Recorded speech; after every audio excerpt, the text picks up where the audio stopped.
Bertrand. Bonjour. Et avec plaisir de t'inviter. Et puis j'ai une question. En fait, on a parlé la dernière fois la différence entre les Européens et les marchés chinois asiatiques pour le e-commerce.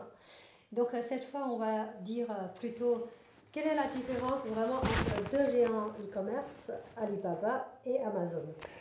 Les différences sont nombreuses. L'un est américain, l'autre est chinois. On pourrait résumer en une phrase. Jeff Bezos, le patron d'Amazon, le dit lui-même, Amazon is a customer company. C'est une entreprise qui est complètement focalisée sur le client, qui fait tout pour le client final. Alibaba, c'est une autre logique. Ils viennent beaucoup plus du B2B, eux, ils travaillent beaucoup plus pour les marchands, qui ensuite, eux, vendent à des clients finaux.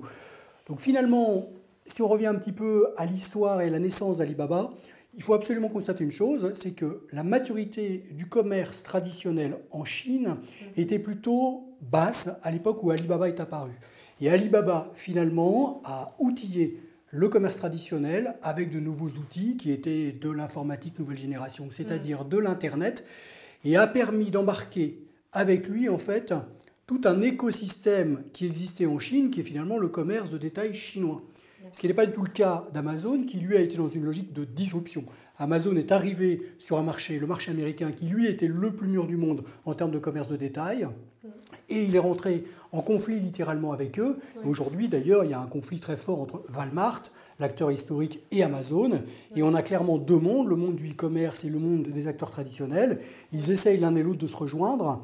Mais clairement, ils sont en opposition, contrairement à la Chine, où Alibaba, lui, est beaucoup plus en incubation de tout un écosystème existant.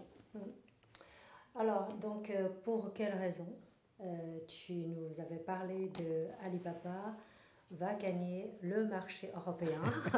Je sais que tu as écrit un article sur Le Monde. Oui. Donc, explique-nous un peu. Oui, ce que j'expliquais dans une tribune du Monde, c'est qu'effectivement, Alibaba avait un certain nombre d'atouts qui pouvaient le prédisposer à remporter la victoire face à Amazon. Aux États-Unis, il y a une concurrence très forte entre deux monstres, Google et Amazon. Oui. Ils se piquent mutuellement de la part de marché parce que Amazon fait payer des marchands pour que leurs produits soient mis en avant, mais Google le fait aussi. On achète des mots-clés pour vendre des produits via Google. En même temps, le métier historique de Google, c'est la recherche, et les clients américains ont parfaitement bien compris que ce n'était pas la peine de rechercher dans Google quand on voulait acheter un produit. Il valait mieux aller directement chez Amazon, qui a une base de données incroyable et chez qui on va absolument tout trouver. À titre de comparaison, Walmart a 16 millions de produits. Le site e-commerce de Walmart propose 16 millions de produits. Celui d'Amazon en propose, selon les chiffres, 126, 128 millions. Donc il y a à peu près tout sur le site Amazon. Donc Amazon est aussi devenu un moteur de recherche et 50% des recherches consacrées à de l'achat en ligne, de la recherche sur des produits, sur un parcours, sur un cintre, sur un vêtement, une paire de chaussures, se fait directement sur Amazon et non plus sur Google. Alibaba avait été très malin parce qu'ils avaient su voir ça, ils avaient su l'anticiper, donc ils avaient bloqué le Google local pour tout de suite s'attirer à eux beaucoup plus de trafic. Et aujourd'hui, ils ont énormément de trafic dans un pays où en plus Internet est énormément utilisé pour acheter. Donc en fait, Alibaba a réussi localement à pénaliser son rival. Il peut potentiellement arriver en Chine où Amazon est lui-même un peu aux prises avec un acteur de poids qui est Google, dans un pays qui est quand même plutôt libéral et ouvert aux nouvelles offres, tandis qu'à l'inverse, la Chine est plutôt protectionniste et protectrice de ses marques et pourrait bloquer un petit peu Amazon. Donc il y a comme ça une espèce de concours de circonstances, un faisceau d'intuitions qui peuvent laisser penser qu'Alibaba a toutes ses chances d'arriver sur le marché et de gagner. D'accord. Ah, j'ai une question. Quand, par exemple, les Européens, les traders ou les marques européens, qui veut développer sur le marché en Chine, est-ce qu'il y a un intérêt à travers Amazon, Google, ou plutôt sur Alibaba directement? Alors, clairement, si on veut vendre en Chine... Parce que ce n'est pas le même jeu. Oui, voilà. C'est pas le même jeu, mais si on veut aller en Chine, il y a des règles, évidemment, mais il faut passer par une logique chinoise, travailler avec des acteurs locaux qui, eux, vous permettent d'ouvrir des comptes entreprises, des comptes marchands, etc. sur les différentes plateformes.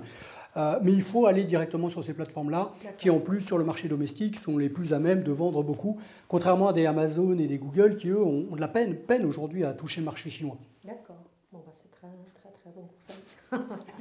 Et sinon, un dernier point qu'on va parler, un livre qui s'appelle Le Digital. C'est un livre Bertrand qui a écrit l'année dernière. Non, cette année. Oui. cette année. Et donc, je voudrais que tu parles un peu de... Voilà. Oui, bah, c'est un livre qui s'appelle donc Le digital à toutes les sauces. Alors il a un titre un petit peu original parce qu'il est présenté comme un livre de cuisine en fait. Et effectivement, on peut avoir l'impression que c'est un livre de recettes. Oui, c'est un livre de recettes, mais destiné aux professionnels. On est dans le monde de l'entreprise et c'est un livre qui propose quelques 80 fiches pratiques pour expliquer un certain nombre de concepts, de méthodes, d'outils à mettre en place vraiment au quotidien dans l'entreprise lorsqu'il s'agit de développer sa stratégie digitale, d'innover, de lancer de nouveaux produits, de manager avec une culture digitale. Et où Voilà. on peut acheter? Alors évidemment, on peut l'acheter dans toutes les bonnes librairies. On va citer Amazon, puisqu'on en a déjà parlé. Oui. Mais on peut effectivement l'acheter en ligne, sur Amazon, sur la Fnac, sur tous les sites qui référencent bien les livres. Et il faut faire sur Alibaba. Oui, dès qu'il y aura une traduction chinoise. D'accord. Donc, la prochaine fois, je vais inviter Bertrand, qui vient à l'ISAL, faire une conférence sur le digital, bien sûr. Et on va recevoir la prochaine fois. À bientôt. Avec plaisir. Merci. Au revoir.